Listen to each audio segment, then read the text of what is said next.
I'll move to the side with the news that Kevin Durant was requesting a trade out of Brooklyn 3 years ago today. Woj broke the news of Durant's agreement to sign with the Nets. KD had just suffered that torn Achilles a few weeks prior, sat out the entire 19-20 season.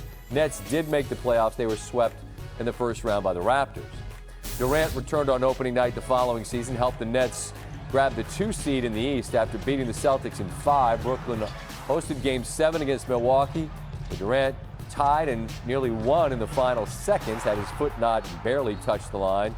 But the Bucks advanced and won the title a few months later. Now August of 21, Durant signed a 4-year extension, which tied him to the franchise through the 25-26 season. Got the Nets to the play-in game, but they lost to the Celtics. The Nets season ended in a sweep. Pleased to be joined once again by NBA front office insider Bobby Marks. And Bobby, before folks go wild with all of the he should go here, he should go there, talk radio stuff, I think we should send him a cup. Yeah.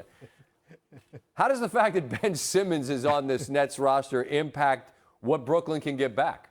It impacts it a lot because Ben Simmons was signed with the designated rookie extension in Philadelphia, eventually traded to Brooklyn. And how the rules of the CBA are is that you're allowed to have 2 players that were signed to this type of extension. However, they cannot be 2 players that were traded for. So if you're looking at Ben Simmons, you cannot add a player like Devin Booker or Jamal Murray, Donovan Mitchell, Trae Young. Bam Adebayo is the big name in Miami. The Heat have been linked to the Nets. So you cannot add one of these other players as long as Ben Simmons is on this roster. If Simmons is traded, yes, you can go out and try to acquire a player like Bam Adebayo.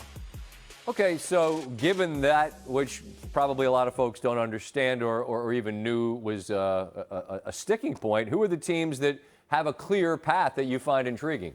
Well, I think as long as DeAndre Ayton is not signed, Phoenix will always be linked to the Nets here. I think when you look at a package, certainly with Ayton, Mikal Bridges, they've got, certainly the young players like Cam Johnson, they've got all their draft picks. I think, Scott, the challenge will be as far as the Nets with this hard cap. They're going to have to move off Kyrie Irving before they get into this Ayton sweepstakes here, and I think time might run out on them. The next team is the Celtics, right? We're not talking Jason Tatum here. I think Jaylen Brown would certainly be a player when you look at as far as that young, established player. They have all their draft picks also. When you look at Boston, they can add a piece to this, but Brown's got 2 years left. I'm going to give you 2 teams that are intriguing that I actually think have the best available package. When you look at a team like Toronto with Scotty Barnes, possibly Pascal Siakam, New Orleans. I think we'll see if Zion Williamson will be off the board in a little while. If he does sign that rookie extension, maybe a player like Brandon Ingram. So that's what you're looking for, those young players, draft assets. You're not looking for that Jimmy Butler type player that's got 4 years that can help you now, but you're looking to kind of build around that young talent. Give me a wild card. Oh, I think you'll appreciate this one. I think the Wizards are a wild card. And I say this because you just signed Bradley Beal. You're all in right now. I don't know if you have enough, but it is certainly worth making the call and offer them every first-round pick you can offer. They owe the Knicks a pick next year. Pick swaps, Porzingis, your young players, Johnny Davis you can trade. Just basically say you can have anyone on this roster except Bradley Beal. So I would say the Wizards would be my wild card there. All right, and I endorse that. I endorse that. I think our whole crew endorses that. But like we got one local here that's like, man, we've been down this road before, bought it last time. Don't start this stuff, Bobby. Don't start this, okay? Because we want to believe, but it is interesting. And I mean, look, he's going to end up somewhere. We keep our ears open to find out who it is, and I know you'll have the details, Bobby. Appreciate the time. Be well, okay? Thanks, Scott. States to the NBA. Adrian Wojnarowski reporting Kevin Durant has requested the Nets to trade him. Last August, of course, he signed a 4-year extension, which in theory would tie him to Brooklyn through the 25-26 season. But contracts in the NBA, if you're a star player, don't matter at all. You don't want to do it? You got the power to say, I don't want to do it. Adrian Wojnarowski, speaking of power. Woj, thanks for taking the time to visit with me here. How'd we get here? Hey, Kevin Durant, Scott, I think from the moment he came to Brooklyn with Kyrie Irving and the expectations of having walked away from that Golden State team. I think in the end they were overwhelming. The disappointment, all the things that led to this group underachieving, from injuries to the vaccine mandate this season. And listen, part of it too, and you talk to people around Kevin Durant and the Nets, Golden State winning the championship this season, and just the flood of criticism and second guessing that landed on Kevin Durant, I think it contributed to a tipping point. He wanted to get Kyrie Irving a long-term deal in Brooklyn, wanted to help him get him that. He wasn't able to. And I think once Irving opted back into that deal, Kevin Durant hadn't talked to the organization in weeks, and neither, I think, Kevin Durant or Kyrie Irving, since Kyrie opted into the deal, have been in communication. There was a sense of inevitability around the Nets and around the league that this day was coming, that Durant was going to ask out, and then today he called Joe Tsai, their owner, and he asked out. Well, just real quickly, I think there were people that initially thought, oh, wow, Kyrie opts back in, then Durant asked for a trade, connected the dots and thought, oh, he wants to get away from Kyrie. That's not what this is. Kevin Durant's going to have to talk at some point about this, but I do think, the criticism that came with, you traded Steph Curry and that group you had there for Kyrie Irving. Obviously, investing in Irving as a partner, it was a mistake here. I mean, if the goal was to win and win championships, it's been a mistake. And so while I think the relationship, has remained pretty close, and he certainly fought to keep him here, even with 4 years left on his deal, there's almost a sense, Kevin, in the league now, you're entering the transfer portal. I want out, and I'm asking out now.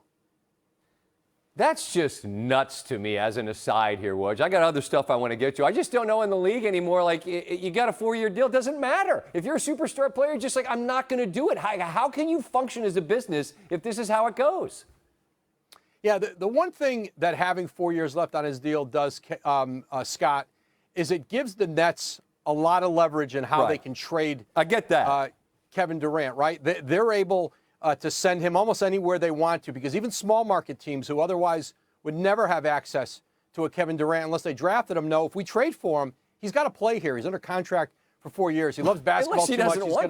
Unless he doesn't want to. And we've seen that happen with players in the past couple of years. Look, Durant's, he's my favorite player to watch. I'm not anti him. I just think at some point, this is a whole other conversation. Where do trade talks stand at the moment? What do we know? A tremendous ferocity tonight in the Brooklyn front office. The level of intensity of the volume of calls, the number of teams. I had a couple teams, Scott, tell me tonight that they did something they had never done before. That they called and made an offer to Brooklyn, and they called back later in the day, in the evening, and made a better offer without Brooklyn countering it. And they said, listen, we know this isn't necessarily great business, right? But that's how badly teams want Kevin Durant, and want to make sure that if this process does move quickly, and knowing how many teams are in it, that they're making competitive offers. And there's never quite been a player of Durant's stature at this point in his career available for a trade, certainly in the modern era. And so Brooklyn, listen, they intend to try to get back, something of a historic haul. They look at what the Clippers had to pay for Paul George. They look at what the Lakers had to pay for Anthony Davis. They want more than that. And they should. This is a transcendent talent, arguably the greatest scorer on the planet. And so it's fascinating, Woj, because we're getting, we're in the middle of free agency, but there's a bunch of teams that are like, we didn't have any clue this guy was going to be available. Now, theoretically, he is. So how much business around the league is essentially being put on hold while teams take their best swing here? Well, listen, I think, you look at the Atlanta Hawks as an example. They were a team that I think would have loved to be involved in the Kevin Durant sweepstakes. And they made a trade yesterday, giving up 3 first-round picks and a pick swap for DeJounte Murray in San Antonio. So think of that. Three unprotected first-round picks for DeJounte Murray, who's a fine young player, made his first All-Star game. What is Kevin Durant worth? But if you're Atlanta, sure, you gassed your assets there, not knowing that this all was going to come a day later. And so I don't know if it's necessarily holding up business in the league. because, free agency at this point, I think we kind of know all the key players out there are going back to their teams at some point here. But it has really created a frenzy unlike, I think, anything we've seen. It's only been several hours. It's going to play out here over the weekend. I could keep going, but you've already been off your phone for 7 minutes, so I want to let you get to that. You know how much I appreciate and respect your time, so I'll say thank you. Until next time, Woj, be well, all right? Thanks, Scott. Appreciate you. No doubt. Adrian Wojnarowski. Around the internet, people got involved, as they do. Paulo Banchero, little wishful thinking on the gram. Devontae Adams, why not? He tags Durant. How about... The Raiders! Wait a minute. The Raiders! Grand Canyon University. They posted on Twitter. Anything's possible. I don't think that's possible. I think there's rules. Oh, maybe there's not rules anymore. The head football coach down there in Oxford, Lane Kiffin, famous play on Durant's post announcing his move to the Warriors.